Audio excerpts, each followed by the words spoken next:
నమస్తే. నమస్తే. తీసుకోండి.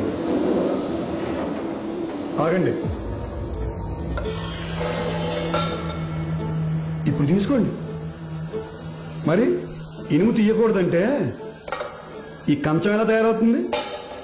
అన్నిటికీ ఇనుము కావాలి, కానీ అది నీ ఊళ్ళో తీయకూడదు అనుకోవడం న్యాయమా? అది ఎక్కడుంటే అక్కడే కదా తీయగలం.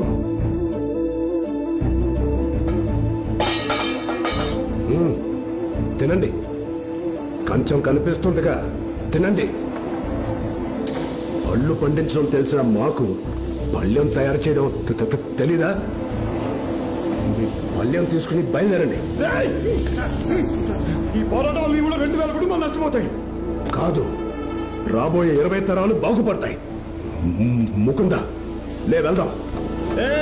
మా చేతుల్లో గవర్నమెంటే ఉంది.